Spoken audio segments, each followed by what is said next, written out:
Hey everybody, welcome to Pop Culture Philosophers. I'm Rockin Robbie Billups, and it's time for the weekly comic book review.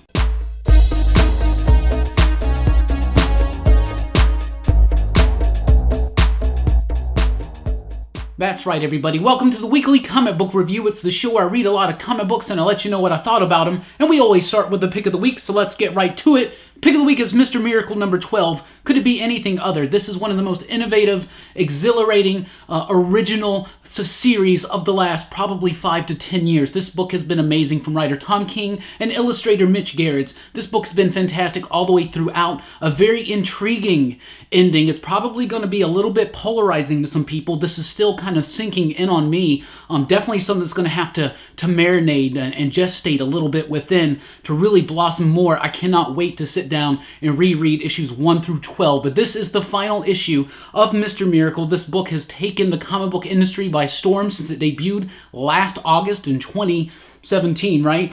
Fantastic ending. I really did dig it. I thought it was fantastic. I thought it was great. Very challenging book. Like I said, it's an innovative book. It's got amazing, brilliant artwork with great coloring, very experimental and innovative techniques. I keep saying the word innovative. Mr. Miracle is next level comic booking. I really like this stuff. King and Gerads, you guys have done a fantastic job. Mr. Miracle number 12, the pick of the week. It is a huge week of some really standout comic books. And so when you have the conclusion of Mr. Miracle there, it's almost not quite fair to some of the other exciting and awesome comic books that I'm about to be talking about. Mr. Miracle definitely is going to be one of those comic books that we're going to be talking about for a very, very long time. This book dealt with issues of mental health and anxiety and depression and family and finding truth and happiness in life. This book has also been a nice love letter to Jack Kirby and the New Gods and the Fourth World Saga and all that jazz. Really great, touching, sentimental type stuff. Big, epic, fun, boisterous, comic booky type stuff. Done like nobody else could. Tom King, Mitch Gerads. Mr. Miracle number 12, pick of the week. I loved it. I'm very interested to know what you thought about the conclusion down in the comments below, and I'm really excited to see what we all think on a reread when we read it all together. A new one from DC Comics, Electric Warriors number 1. This one is written by Steve Orlando with artwork by Travel Foreman. Travel Foreman, sometimes I can take or leave him as an artist, but seriously, this stuff is amazing, exceptionally, with the exceptional usage of the colors by Hi-Fi. I really like the artwork in this book. I think it's really, really solid. The coloring adds a depth that I think is missing in a lot of Foreman's work. The story is really cool too. A little bit difficult to follow at first because it has so many crazy ideas. Steve Orlando sometimes will just throw all these ideas that sometimes I get bogged down by the weight of just everything that I'm trying to keep up with during one of his books. Electric Warriors, though, did it, and it did it with a nice brisk pace that kept me engaged all the way throughout. Crazy cool ideas. This is a book that's set in the future of the DC Universe. Kirby fans, especially like books like Commandy, you're really going to respond well to this. It kind of picks up directly after Commandy, at least a little bit after Commandy. Really fun stuff. Lots of references to classic DC stuff. Really fun, really cool, great artwork, vibrant, crazy cool ideas. People that like comic books that have crazy, wild ideas and things like that. If you're a Morrison head, for instance, like I am, I think Electric Warriors is definitely something you want to check out. First issue of the 6-issue miniseries out this week. Wonder Woman number 58 is here. This is G. Willow Wilson's first issue on the title. I've been very excited for it, and the story's okay. Not quite the epic change and change and refocus of the title that I was wanting and have been expecting, but it was a decent little story that does have Ares in it, so that's interesting. The artwork by Gary Nord, I was excited for that. Not Nord's best artwork, at least in my opinion. Not my favorite. Felt a little rushed, a little thin, at least for me. So ultimately, Wonder Woman 58 was just a tad disappointing. I was expecting a lot more, but the story does have potential to blossom into something really interesting and really cool and engaging. But the first issue by Wilson, I was just a little slightly let down by. Superman number 5 is out this week, continuing Brian Michael Bendis' dominance of Superman, whether we like it or not. Bendis is here at DC doing Superman, and I'm liking it. In fact, I'm loving it. I'm loving Superman right now. This is the book that's really focused on the big Superman comic book, superhero explosive type action type stuff, right? This is the superhero comic book. Action's more grounded, more Metropolis driven. This is more world driven, right? And what bigger threat could be than the world just disappearing and going completely into the Phantom Zone, where it just so happens most of Superman's craziest, meanest, most vilest, and dangerous villains are. right? So it's been a fun story. It's been interesting. Zod gets introduced. I've always been a fan of Zod. Pay attention to my upcoming top 5 Superman villains video that I'm going to be doing. I'm probably going to be talking about Zod. Zod's a great villain. Like to see him in this kind of situation. In this kind of a situation. Really fun book. I think Bendis is doing a great job with Superman, who the character is, explaining what he does, and also having these fun stories. This has been a really interesting story. This Rogal Zar guy maybe is not the most intriguing thing or the most original concept to bring into a villain. It has basically decided that he's declared that he is responsible for the death of Krypton. But when Zod finds out, that's really kind of fun. Ivan Reis's artwork is cool, but with a bunch of different inkers on this title, it does feel a little inconsistent throughout. Each inker's style is really cool over Reis's pencils. However, the styles are a little bit different, kind of jars you just a little bit, but still great artwork throughout, if it's just a little jarring in styles from the inkers, at least in my opinion. Superman number 5 is out this week. Flash is out this week with 58. Really cool variant cover like that right there. I thought that was really cool, wanted to spotlight that. Flash starts the Force Quest story. This has been one of the most interesting stories to me in Flash in recent years. I think Joshua Williamson, the writer, has been doing a great job with this title. It's been a little up and down, but the downs are still pretty solid superhero comic book fiction. And right now we're in an up peak right now in Williamson's Flash. This Force Quest stuff is interesting. Basically, Barry has realized there's more than just the Speed Force. There's the Strength Force, the Still Force, the Sage Force. There are others now. Him and Iris are going across the world trying to discover them. Really interesting story, setting it up. First part of the story, I'm really liking it. So if you like Flash, I think you'll continue to like it. Hawkman number 6. What a surprise this one's been this year. Issue 6, no exception. Hawkman is a fantastic book. It's great. Robert Venditti doing the writing, Brian Hitch on the artwork. Fantastic stuff. Alex Sinclair's colors. This book is big. It's epic. It's exactly what it needs to be. Hawkman, this is a great, interesting take on Hawkman that takes every single bit of the character's history and other bits of the character's history that we never even knew about, throws it all together into one tapestry that makes a lot of sense, and it's very exciting. It's adventurous. It's about like archaeology. It's this big mystery. So it's a little bit of like detective work, things like that, but it's also savage, explosive, superhero fun when it needs to be. Adam's in this issue again, just like he was in the last issue. So old school fans of the team up that used to frequently happen between Adam and Hawkman, you're going to be fans of that. I'm loving what they're doing. Brian Hitch is really pumping out some great artwork right now at this point in his career. Catwoman number 5 is out this week. Joelle Jones has been doing an amazing job with this book. This issue is no exception. Does a great job with the script. It's really fast, very hits. It delivers its action with a high octane energy. That made no sense. Anyway, this book has been really fun. I like the pacing of it. I like the layout and the composition. The colors by Laura Allred are amazing. Jones is is just a great artist, and she's also a really great writer as well. Catwoman number 5, fantastic book. Let's jump over to Marvel, because they got a big one out. I do mean big. This book is thick. It's Uncanny X-Men number 1 is out this week. A lot of X fans have been anticipating this book. This is the start of a weekly series, X-Men Disassembled. So there you go. It's $7.99. It's really big, though. It is like 50 pages or something. It's got one big opening story, and then it's got 3 short stories that kind of tie in a little bit to what's going to be coming up in this book. I did like it. I thought it was really cool. Is it $7.99 worthy? I don't know. You're going to have to be the judge on that. If you're a huge X-Men fan, I think you'll like it. It is a return to form. It feels like some X-Men stories of old. It has a lot of characters in it, and it juggles all the different characters well. So whatever era of X-Men you are a fan of, I think you will be pleased. It's got plenty of characters from each era, each incarnation of the team represented. Really fun stuff. I did like it. I do like the mystery that's going up. Feels a little bit old school. You got a senator out there talking trash about mutants again. Humanity's kind of gearing up against them. It's fun. It's light. It's breezy. It's got some nice character moments. All the characters' voices ring true. This was written by Ed Brisson, Matthew Rosenberg, and Kelly Thompson. All 3 very capable writers. It's hard almost to distinguish who wrote what in this, and their styles are usually a little bit different, but it all merges into one really cool thing here. So I am pleased with Uncanny X-Men number 1.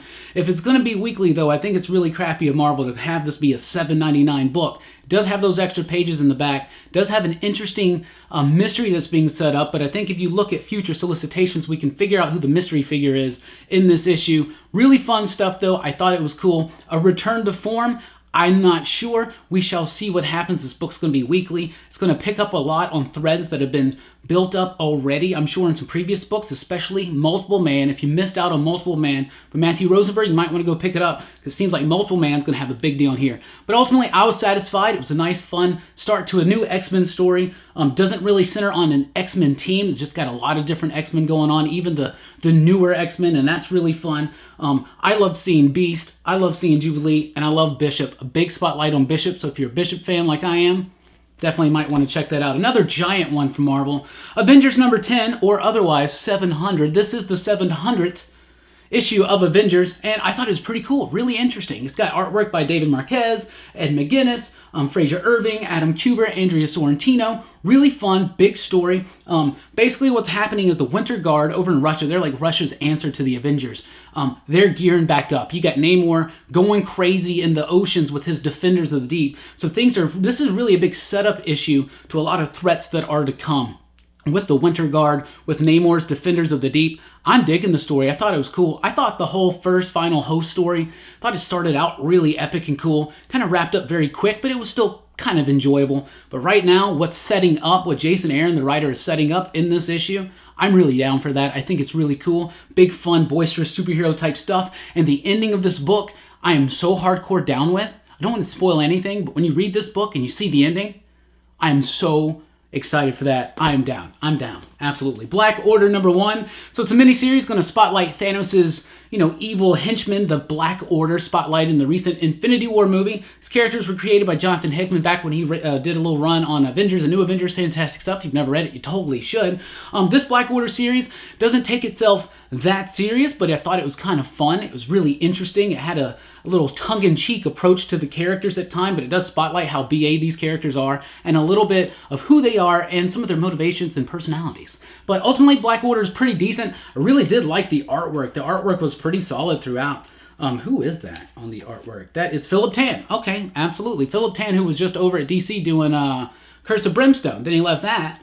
Jumps over here, does Black Order. I do like the artwork, I do like the story, but it doesn't take itself very seriously. So if you are 100% just wanting to see the Black Order be like, man. But I really liked it, thought it was interesting. Cosmic Ghost Rider number 5, this final issue of this miniseries by Donny Cates and Dylan Burnett, right? Yeah, Dylan Burnett, Antonio Fabella, Clayton Cowles. Fantastic job on this book. I've loved it. This book, Cosmic Ghost Rider, the character from the Thanos Win story by Donny Cates. It's Frank Castle. He's been driven mad, being alive for thousands and thousands of years. He's been the Herald of Galactus. He's been the henchman of Thanos, and now he's trying to do this path of redemption. So he goes and kidnaps a young baby Thanos, and he decides to raise him on his own to prove, to try to prevent the evil Thanos from happening, right? Well, it doesn't go right. It just all goes wrong, and it's been a very fun, rambunctious comic book, but it also has had this thread of humanity in it. It really gets very deep in the last issue and in this issue. This has been one of Donny Cates' best Marvel series, in my opinion, because it's really big, epic, and fun, and it's just one of those giant fun comic books, but it really does have some heart to it, a really good exploration to the character of Frank Castle. Well done. A great final issue, Cosmic Ghost Rider. Speaking of Donny Cates, we got Venom number 8 out this week.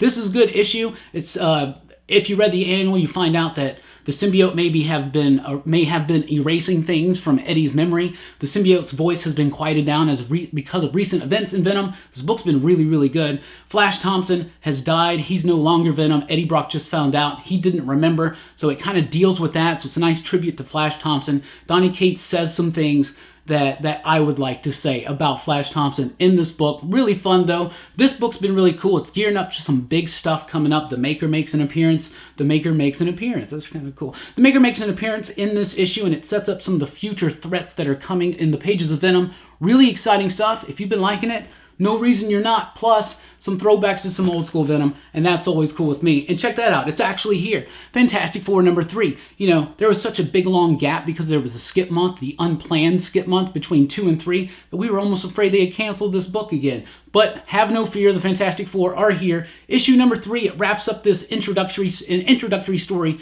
really, really quickly. It does a great job of it. The script has a nice pace to it. The dialogue rings true. I like the characters. It's a nice exploration, a nice sentimental exploration of the Fantastic Four as a family. them being reunited again, we get that moment we've been waiting for. The art, however, is very, very rushed. Of course, we got a little bit of Sarah Bichelli, but we also got Nico Leone.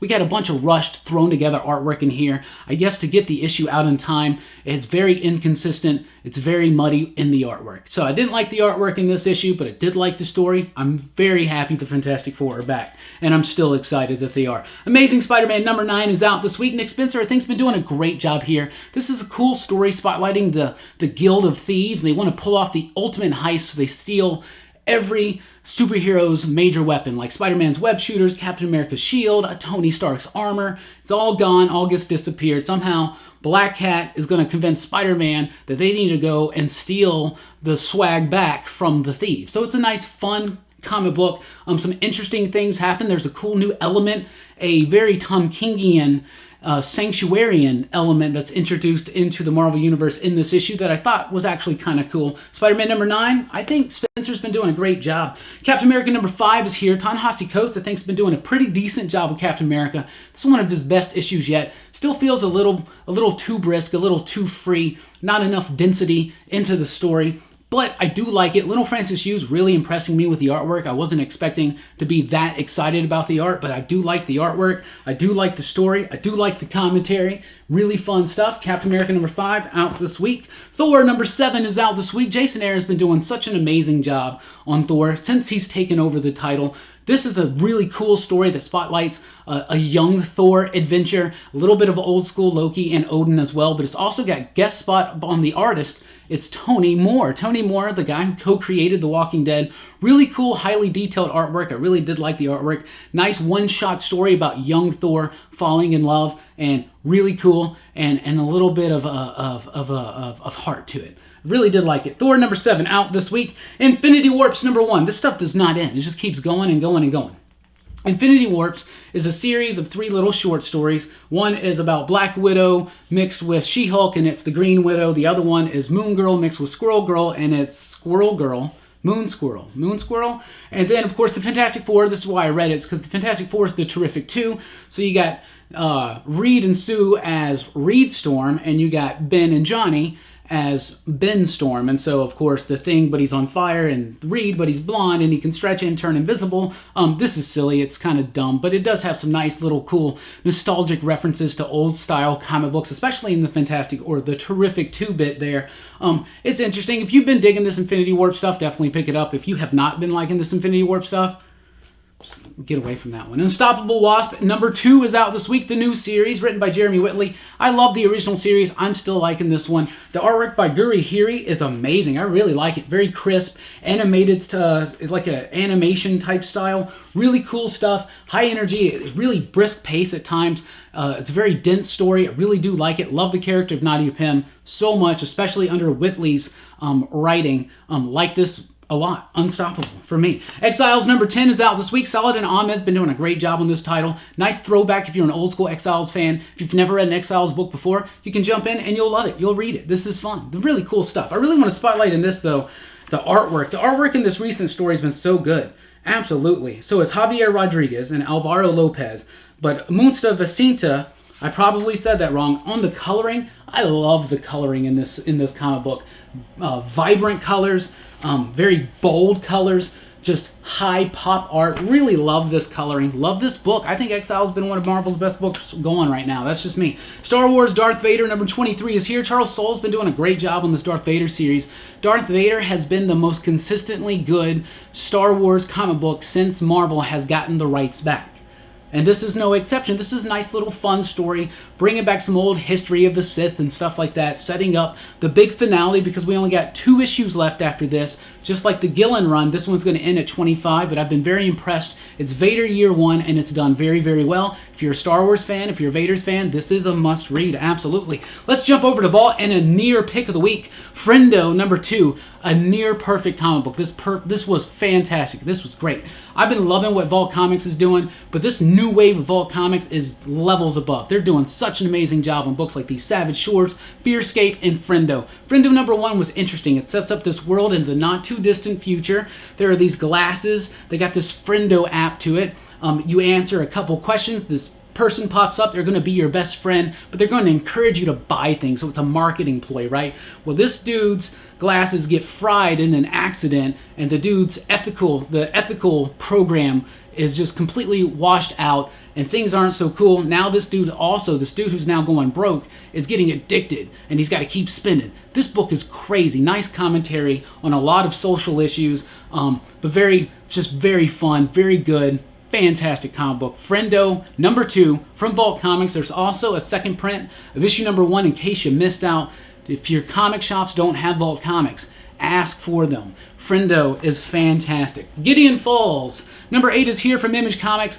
A great book. This has been one of my favorite books of the year. Jeff Lemire, Andrea Sorrentino. A very moody, atmospheric horror comic book with colors by Dave Stewart. Dave Stewart knows something about atmospheric horror. He's been coloring Mike Mignola's Hellboy books for decades. Seriously. Great stuff. Gideon Falls is building up its mystery, but it's also a nice piece of character work, of study into these characters, this town, this mystery. This pace of this book is just superb, fantastic. Gideon Falls #8 just does not disappoint. And then we got this big one-shot graphic novel thing. It's the terrible Elizabeth Dumb Against the Devils in Suits. So this is a giant book, but it's $5.99. It's all one story, and it is fantastic. It says it's translated by James Robinson, so I'm pretty sure that it was also, the script is done by this dude, somebody, Arabson. Arabson. The script and the artwork, I really like this book. It's really cool. It's kind of like making deals with the devil. This dude made a deal with the devil. Now, 25 years later, he's got to give up his son. He doesn't want to give up his son. He loves his son, so he's going to give up the daughter that he doesn't really care about that much. But she has an attitude, and she's going to fight back. This book was really fun. It's $5.99. It's big. It's epic. I think this is a better bang for your buck than Uncanny X-Men #1 is. So if you're on the fence about that, maybe you want to check this out. This book was really, really cool. Still, Uncanny X-Men is great for X-Men, but this was just such a fantastic comic book. Really, really good. If your shop's got it, I recommend that you flip through it and see what you think. Also from Image Comics, we got Bitter Root #1, a new comic book from David F. Walker. I believe it's Chuck Brown and Sanford Green. I really like this book. It was really cool. I like the artwork. Green's artwork is fantastic. I really do like it. It's set in 1920s Harlem, and it's about this family of demon hunters, and it's really cool. It's got this nice, rich, complex story that it's building up. Really interesting characters already, but Green's artwork is just fantastic. I love it so much. His cat was on the artwork on Power Man and Iron Fist that David F. Walker did. I like the script. I like the dialogue. I like the pace. I like this book. Bitter Root #1 out this week. Also from Image Comics, Murder Falcon #2. #1 made the pick of the week. #2 did not disappoint. This book rocks on. This book is awesome. It's basically about this murder falcon. It's exactly what you think. He's coming to help destroy these demons that are seeping into our world. But in order to be fueled, empowered, and healed, he needs the best guitar player, the best metal guitar player in the world to be there along his side, shredding, to fuel him with energy. And now they have to band together and find a band so they can defeat more of these monsters and demons. This book is fantastic. It's super fun. It's got great artwork. Daniel Warren Johnson doing a fantastic job with this. A great creation, an original idea. Fun, but it's got heart to it. It's got a substance. It's got substance to it. It's not just this boisterous, just absurd story. It's also got this real story right in the middle of it. It's fantastic. It's great. Fantastic. Cemetery Beach #3 from Warren Ellis and Jason Howard is here. This is a very fun, high-octane, high-speed action, adventure, sci-fi story in a grisly, grim other world that only Warren Ellis can provide. This book is so fast to read, but so much happens in it. Some interesting ideas, some really cool artwork that really fits the tone and pace of the story. I love the pace of the story, really fast. Nobody does this breakneck action type stuff quite like Warren Ellis does as a writer. Cemetery Beach #3 is here. It's got my seal of approval. Skyward #8 is here. This book has been really cool. It's about a world where gravity just stops working. And it's about the world that's built around that. So some really interesting ideas, some really cool character work. This issue was kind of maybe one of the weaker issues, maybe just a little bit of a lull in the story, but it does set up some interesting things to come. What's going to be coming in the story? Skyward has been fun and continues to be fun. 1975 is here with issue number 3. I believe this is the final issue, and it's a nice wrap up to the story. Only done in 3 parts, but it was very, very satisfying. It's about this cab driver in 1975 who's got this mystical crowbar, or tire iron, my bad, that she uses to defeat these armies of demons that are trying to come into the world. Fantastic stuff. I really like this book. I love the artwork, love the writing. Great book. Firefly returns into comic book form at Boom Studios. So Boom Studios now has the rights to Buffy and Firefly. Firefly is going to be first. Issue number 1. If you're a Firefly Serenity fan, you're going to like it. It's set in the world at the time of the TV show, so Wash is in it and all that stuff. Really fun book. I thought it captured the tone of the story really, really well. It captured the voices of the characters really, really well. So I think Firefly fans are going to be impressed. You're going to dig it. You're going to like it. I think the artwork is cool. It's not going to be everybody's cup of tea, but I do like the artwork. I do like that this book is finally going to explain exactly like how Mal and Zoe met and a little bit more of that history of them and the Browncoats and everything like that. So that's cool. That's interesting. So Firefly number 1, it's out this week and it's pretty solid. Go Go Power Rangers is here with issue number 14. Go Go Power Rangers has been the standout Power Rangers book, and this issue proves why. It's great dialogue, great characterization. Ryan Parritt's been doing a great job. It had an amazing artist on Dan Moore, but he has recently left. Now we have Eleonora Carlini. Fantastic job stepping in after Moore, keeping that pace alive, keeping that energy, keeping that the likenesses, the dynamicness, the dynamic nature of these characters, of the stories, of the book. Fantastic stuff. Go Go Power Rangers has been my favorite comic book, Power Rangers comic book probably ever. That book's really, really good. Dark Arc number 11. That's right, Dark Arc returns with its 3rd story. I almost said final. It feels like this could be the final story. Really cool stuff. New story beginning. The rains have stopped, and the waters may start receding now. Tensions mount on the evil Dark Ark that's over there alongside Noah's Ark. Really fun stuff. I really like this book. Horror, dark fantasy, biblical dark horror fantasy. Really fun stuff. Dark Ark returns with issue number 11. Cullen Bunn Wando doing an amazing job over there. There's a new Bloodshot book. It's called Rising Spirit. It's written by Zach Thompson and Lonnie Nadler. An up-and-coming writing team, so I definitely wanted to check it out. It's all right. This is kind of like Bloodshot Year 1 or Bloodshot Year 0, maybe, even if you will, but 0 year Bloodshot. It was all right. The art was just a little...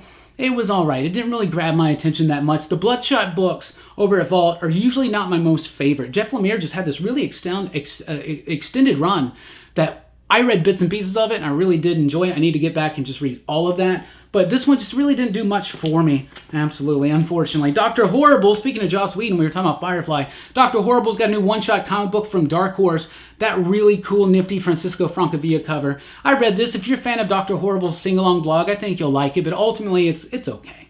It's okay. But that cover is banging. And finally, let's talk about the Quantum Age. Number 4, I'm loving Black Hammer. News just broke that Black Hammer is being optioned for a movie or something like that. Very excited for Jeff Lemire. He's creating amazing worlds right now. The Quantum Age number 4 is set in the Black Hammer universe in the future. Think like the Legion of Superheroes type stuff. Really good story, really great characterization, really nice feel and tone that Jeff Lemire captures for these Black Hammer books. Quantum Age is no exception. Really fun, out this week. So before we wrap up, I just want to talk real quick about Stan Lee. Obviously, he passed away this week. Obviously, he helped create the Marvel Universe, right? Spider-Man, Fantastic Four, the X-Men, the Incredible Hulk, the Avengers. Stan Lee was the voice. He was the face. He was the name behind Marvel Comics. Especially when I was growing up, I will always associate Marvel Comics with Stan Lee. And of course, others like Steve Ditko, who we also lost this year, Jack Kirby, who we lost a long time ago, much too soon, and other creators that we have lost that have helped shape the Marvel Universe. Of course, Stan Lee is the figurehead of Marvel. He put himself in that position and he played it to its utmost role, and hats off to the man Stan Lee. We're gonna miss you, buddy. So thank you guys so much for checking out the video. Let me know in the comments down below what comic books you read, what you're thinking about, what you're digging, what you're liking. Let us know in the comments down below. Please do check us out at popculturephilosophers.com for podcasts and a whole lot more. And follow me on Twitter at @Rockin Robbie and follow the show at The PCP Show. Thank you guys so much for rocking with us. Please do like, share, and subscribe, and keep on reading.